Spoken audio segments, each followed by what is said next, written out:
I've always looked towards nature in my work. I think clay and nature are a perfect match. Clay coming from the ground and being so malleable, and in its raw state clay can have a lot of movements like nature can, and I think the challenge is trying to get that movement to stay once the clay has been fired. I look a lot at microscopic images of nature up close because I love the way nature become quite surreal and abstract. I also look at clouds. I've looked at sort of bones and things like that. I love colour. Colour is very important to me. I think a world without colour there is no life in a world without colour. So I use a stoneware clay with a lot of grog in it. I need the clay to be strong and very forgiving. The clay I use is called tea material. They're white clays and I really need the whiteness for the glaze palette, the colourful glazes that go on the clay. The clay needs to be very strong in order to withstand going through to high temperatures many times. What I originally called my baby cloud, I used to make it by hand, but recently I've had a mould made of the baby cloud bundle, the body, and a press mould made, which allows me to make pieces on a larger scale. I'll roll out the clay, really making sure the clay is an even thickness. And then I have made some paper templates which I know fit the three parts of the mould, and it's really important the clay is quite an even thickness within that press mould, and so I am checking to see if there are any thin parts, and where there are thin parts I will just re-add clay. The edges are scored, and actually when I cut away the slab on the sides of the mould, I'll leave a little bit of thickness just so that when I'm pressing the mould down there is some sort of excess clay that allows the sides, when they're pressed, to bond together.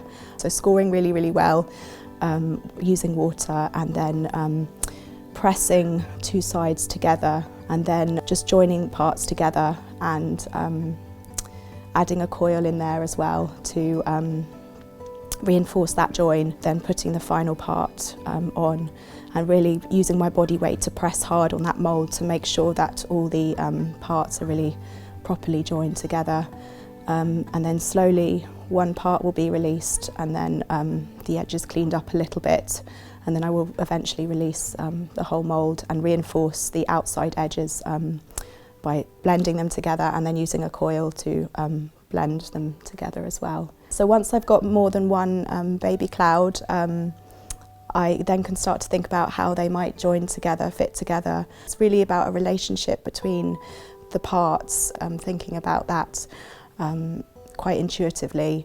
And then once I've decided upon the two parts and how they're going to slot together, it's a case of just marking those areas on both sides of the piece, so I know which parts on those two pieces need to get scored and really pushed together quite strongly, with a little bit of agitating and twisting just to check that they really have bonded. And again, a coil is put on the outside just to really reinforce that join as well.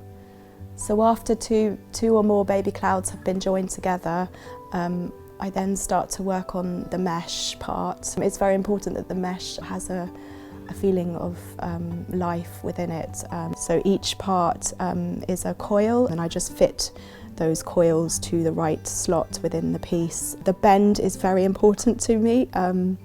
If it's not a very clear defined bend, I'm not happy with it. It has to look really fresh. And a piece actually, sometimes if it's a large piece, is left for about a month to really properly dry out evenly in plastic.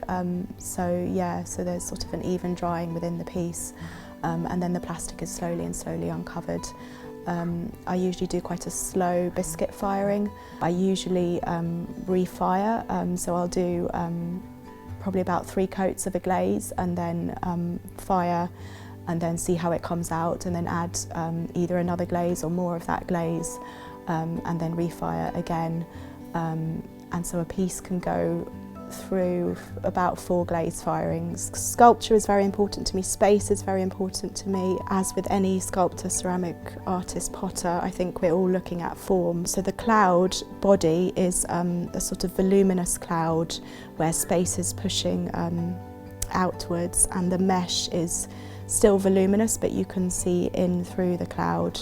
So that sort of interior exterior, like a potter with functional vessel, is still very important to me.